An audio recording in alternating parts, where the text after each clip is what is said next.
झारखंड मुक्ति मोर्चा के नेता जयप्रकाश वर्मा बागी हो गए हैं और निर्दलीय उम्मीदवार के तौर पे कोडरमा लोकसभा सीट से इन्होंने नामांकन दाखिल किया है और इस वक्त बाहर निकले हैं। क्यों बागी हो गए? देखिए, हम बागी नहीं हुए।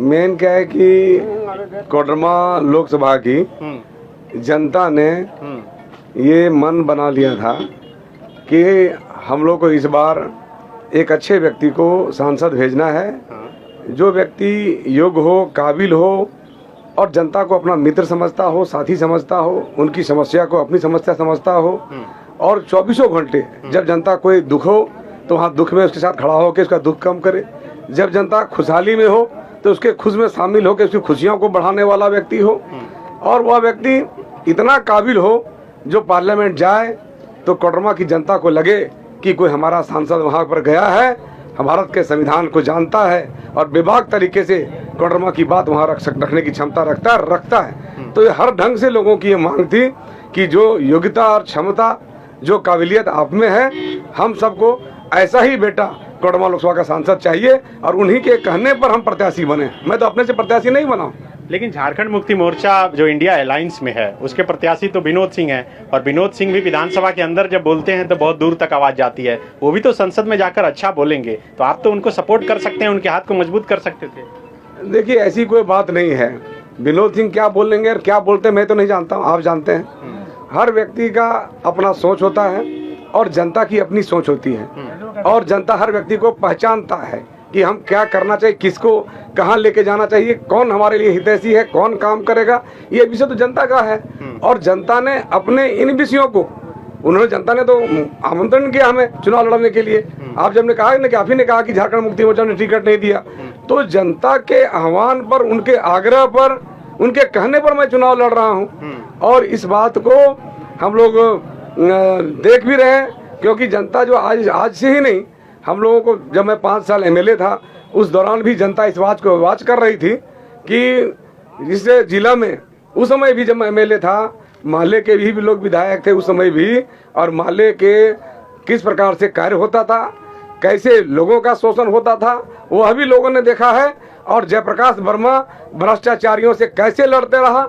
जयप्रकाश वर्मा को मुख्यमंत्री के सामने भी गलत चीज को कहने से कभी डर नहीं लगा। हम जनता के हित के मांग के लिए भी कभी डरे नहीं, कभी झुके नहीं और कभी टूटे नहीं। तो हम लोग का काम करने का तरीका और व्यक्तित्व और क्षमता और योग्यता, न्याय प्रियता सबसे अलग है, इसलिए हम किसी के कंपेयर के मुताज नहीं है। Don't compare me to anybody. What is the CPIML and what is Jayaprakash Verma? These two things are totally different. Yeah, BJP is also in this election fair, so don't care compared to the BJP. This is also right. You are right. लेकिन आप जिस India गठबंधन में है, JMM के हैं, अभी हेमंत सोरेन को जिस तरह से जेल में डाला गया और फिर अरविंद केजरीवाल को जेल में डाला गया, मुंबई में सभा हुई, फिर रांची में सभा हुई, न्याय उलगुलान महारैली, कहा गया कि एक साथ मिलकर लड़ने की जरूरत है बीजेपी से। तो अगर इस तरह से आप लोग खुद में लड़िएगा तो नहीं लगता कि फायदा होगा सामने वाले को? हम खुद में नहीं लड़ रहे हैं, जनता लड़ा रही है और जनता लड़ा रही है तो खुद में नहीं लड़ा रही है, जनता जिताने के लिए लड़ा रही है। और जनता का आपने जोश और ताकत आज के नॉमिनेशन में देखा होगा कि हर कोने से लोग आए थे, स्वतः आए थे, इतनी कड़ी धूप में भी लोग पैदल भी चले, नारा भी लगाए और हमें यह जो निर्वाचन ऑफिस है इस ऑफिस तक लोगों ने मेरा साथ दिया और निर्वाचन ऑफिस में मान ली 2 घंटा बीता, उसके बाद भी लोग निकलने का भी इंतजार कर रहे हैं। तो ये जनता का प्यार है और जनता का ही समर्थन है और उसी प्यार और समर्थन से लड़ रहे हैं, चुनाव लड़ रहे हैं। और हम लोग कहीं कोई लड़ाई नहीं है, लोग व्यक्ति को पसंद करता है। लोगों का इंतजार था कि भाई झारखंड मुक्ति मोर्चा जयप्रकाश जी को लड़ाएगी, तो उस समय भी लोग सब तैयार थे। झारखंड मुक्ति मोर्चा नहीं लड़ाया तो आज भी जनता सब तैयार है। जनता ने आह्वान किया है मुझे। तो किससे आप अपना टक्कर मानते हैं? विनोद जी से है या फिर केंद्रीय मंत्री और प्रत्याशी हैं अन्नपूर्णा देवी, उनसे है? जैसे कि जो टक्कर की बात आप जब कर रहे हैं तो ये तो टक्कर की बात वो लोग बतावें कि भाई किससे टक्कर है, यहाँ तो जनता बताएगी कि हम किसके साथ हैं। ये टक्कर का फैसला तो जनता करेगी कि भाई जयप्रकाश जी के पीछे कौन रहने वाले हैं, ये तो जनता फैसला करेगी। उनको करने दीजिए, इसमें हम क्या माथा पेची करें, ये जनता का चीज है। लेकिन आप पहले बीजेपी में थे, फिर JMM में आए, फिर उम्मीदवार नहीं बने तो आप निर्दलीय हो गए। तो ये तो एक इमेज जनता के बीच जा रहा है कि आप अपने हिसाब से, आपके अनुसार जो नहीं हो रहा है फिर आप बदल ले रहे हैं, स्टेप ले रहे हैं। ये ऐसा कोई इमेज की बात नहीं है, इसलिए मैं इमेज की बात नहीं है। इमेज की बात तब होती कि जब जयप्रकाश भ्रष्टाचारी होता, जब जयप्रकाश वर्मा बलात्कारी होता, जब जयप्रकाश वर्मा जनता को ठगने वाला होता, धोखा देने वाला होता, घूस लेने वाला होता, तब लोग कहते हैं कि जयप्रकाश खराब कर रहा है। परंतु ये जो हमने जो सफर किया है विभिन्न जगहों पर, जब वहाँ लोगों ने गलत किया तो हम लोग अच्छे लोग थे, जनता ने जो सलाह दिया उस जनता के फैसला के साथ हम लोग चल रहे हैं। इसलिए पार्टी बदलना कोई गुनाह नहीं है, और पार्टियां क्या करेगी वो पार्टियां समझे। हम लोग जनता प्यार करती है, हम जनता का सेवा करते हैं। ये हमारा अन्योन्याश्रय संबंध जो है जनता के साथ का, 24 घंटा मित्रवत का, ये बना रहे। हम इसको ईमानदारी से बनाए रहेंगे, हम लोगों के प्रेम के साथ रहेंगे, लोगों की सेवा करते रहेंगे। और इसमें हम भगवान से भी प्रार्थना करते हैं कि प्रभु हमें इतनी शक्ति दें कि हम सदैव इसी भांति जनता की हम सेवा करते रहें और जनता का प्यार और स्नेह भी मुझे मिलता रहे। अगर जेएमएम कुछ आपके खिलाफ कार्रवाई करती है, जो कि पार्टी के खिलाफ आप ये कदम उठा रहे हैं, ये जेएमएम की मर्जी है, अब उसको क्या कहेंगे हम लोग, जेएमएम की मर्जी है।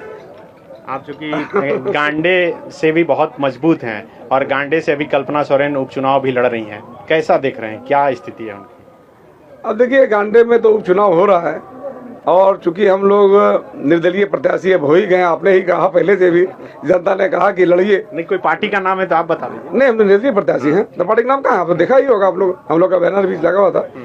तो हम लोग निर्दलीय प्रत्याशी है ही हैं, तो हम लोग निर्दलीय हैं। जनता ने मुझे लोकसभा के लिए आह्वान किया है, अब विधानसभा में जनता क्या सोचेगी वो जनता का फैसला होगा। जनता किसे चुनेगी, किसे पसंद करेगी, ये उनका फैसला होगा, इसमें मैं कुछ नहीं कह सकता। क्योंकि आपके नॉमिनेशन में तो कोई शामिल भी नहीं हुआ ना, उनके विनोद जी के नॉमिनेशन में कल्पना सोरेन जी शामिल हुई, अभी सभा में मुख्यमंत्री जी भी शामिल हुए। हाँ, तो वही तो बोले कि अब नहीं शामिल हुए, उनकी मर्जी है। अब वो शामिल हुए नहीं हुए, कहाँ हो रहे नहीं हो रहे हैं, क्या मजबूरी है।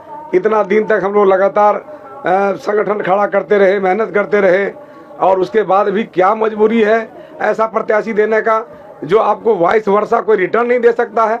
हम लोग कहीं भी दोस्ती करते हैं या कोई बात सोचते हैं कि अरे अकरा एक लड्डुआ दे दिन रे, आधा लड्डू हूँ देते अकरा, चाहे फलना कर हम फलना चीज हूँ अकरा दे देते, तो ये हम लोग सोचते हैं। परंतु हमको तो ताजुब लगता है कि जेएमएम ने ऐसा तालमेल क्यों किया जो उस जेएमएम को रिटर्न में कुछ दे ही नहीं सकता है। कुछ नहीं देगा, ना कोडरमा लोकसभा में देगा, ना गांडे में देगा, ना पूरे झारखंड में देगा, वो रिटर्न में कुछ नहीं देगा।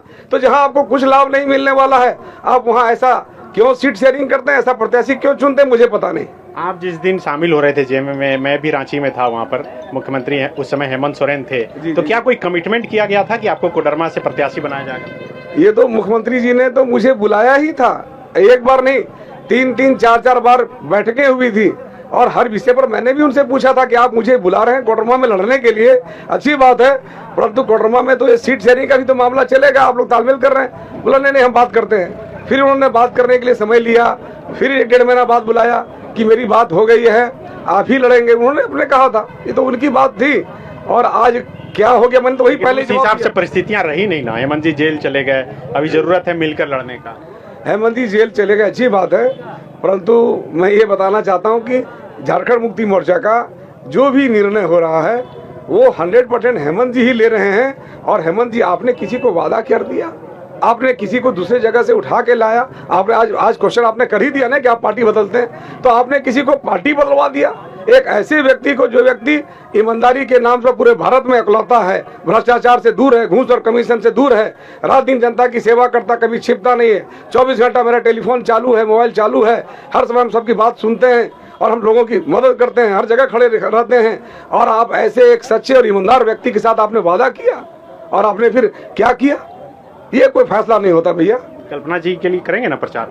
हम निर्दलीय अपना चुनाव लड़ रहे भैया, तो हम जनता प्रचार करेगी, जनता जो करेगी, हम किसी का प्रचार क्यों करेंगे, हम अपना प्रचार करेंगे ना। बस ये आखिरी सवाल, किन मुद्दों के साथ जाइएगा जनता के बीच? अभी तो इतना देर में थोड़ा बताया, जनता के साथ हम जाएंगे, सबसे बड़ा मुद्दा है भ्रष्टाचार, कोडरमा के लिए। हाँ वही करें, कोडरमा लोकसभा के लिए सबसे बड़ा मुद्दा भ्रष्टाचार है। और भ्रष्टाचार के कारण आप देख रहे होंगे तमाम जो हमारे प्रशासनिक पदाधिकारी हैं, अभी तक ब्लॉक लेवल के, उससे ऊपर लेवल के, कोई भी व्यक्ति काम नहीं करना चाहता है, केवल कमीशन घूस तमाम जगहों। और इस कारण से आप देख रहे होंगे मेडिकल फैसिलिटी बेकार हो गया, इस कारण से एजुकेशन फैसिलिटी तमाम हमारे सरकारी विद्यालय बेकार हो गए, कहीं कोई पढ़ाई लिखाई नहीं होता है। हमारे तमाम जो ऑफिस में जितने विकास की योजनाएं आती है, ब्लॉक में आती हो, जिला में आती हो, वो सारे चीज भ्रष्टाचार के चपेट में है। और जब कुछ कहीं कुछ बनता भी है तो आज बना कल टूट गया, और कहीं भी सुचारू रूप से काम नहीं होने से आज जो अशिक्षा है, गरीब के बच्चे, मजदूर के बच्चे नहीं पढ़ पाते हैं। आज हम तो चाहते हैं, हमको तो इस इलाके में तो मुझे लगता है कि ये सौभाग्य हुआ था कोडरमा के लिए कि कोडरमा का कोई सांसद भारत सरकार का शिक्षा राज्य मंत्री है। तो हमारे बच्चों को इंजीनियरिंग करने के लिए बेंगलोर जाना पड़ रहा है, हमारे बच्चों को दिल्ली और कोटा जाना पड़ रहा है पढ़ने के लिए। हम तो कह रहे हैं कि कोडरमा लोकसभा में शिक्षा राज्य मंत्री को चाहिए था मेडिकल कॉलेज खोलना चाहिए था, इंजीनियरिंग कॉलेज खोलना चाहिए था। कुछ नहीं काम की 5 साल में, तो आप तो देख ही रहे करीब पूछ रहे हैं आप। हम तो कह रहे हैं कि जब जो पद मिला, जो कुर्सी मिला, जो डिपार्टमेंट मिला, उस डिपार्टमेंट में तो आज इतना मैंने लूट और बेईमानी और भ्रष्टाचार है उस डिपार्टमेंट में, तो दूसरा डिपार्टमेंट तो कुछ कहना ही नहीं है। और इस बारे में जो क्वेश्चन कर रहे हैं उन्होंने कुछ नहीं किया कि नहीं किया, ये जनता ही बताएगी, हमसे क्या पूछवा रहे हैं। हम तो चुनाव लड़ रहे हैं, लोग बोलेगा अरे प्रत्याशी है क्या बोलबे करते रे, हम ना बोले खोजो, ये जनता बोलते हैं मैं की कर कर की ना कर कैसे, उनसे पूछिए इसके बारे में क्या की और क्या नहीं की। ठीक है। बायोम मेडिकल प्रिपरेशन का एकमात्र संस्थान जहां है complete digital classrooms, individual doubt counters, video lectures, student tracking system, library facility, 100% result oriented rankers batch, study package and class notes in PDF। Jharkhand के इतिहास में पहली बार नीट UG में 700 मार्क्स पार। 10th पास स्टूडेंट्स के लिए फाउंडेशन कोर्स और 11th पास student के लिए फ्रेशर कोर्स। 12th पास स्टूडेंट्स के लिए टारगेट कोर्स 18 अप्रैल से शुरू हो रहे हैं। Contact biome.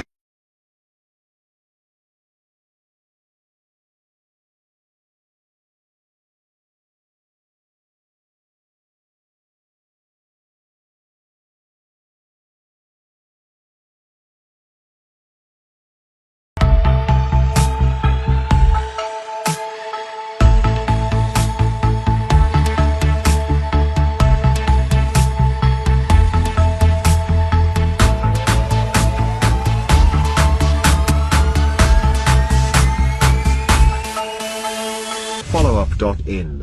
Like, share, and subscribe. www.thefollowup.in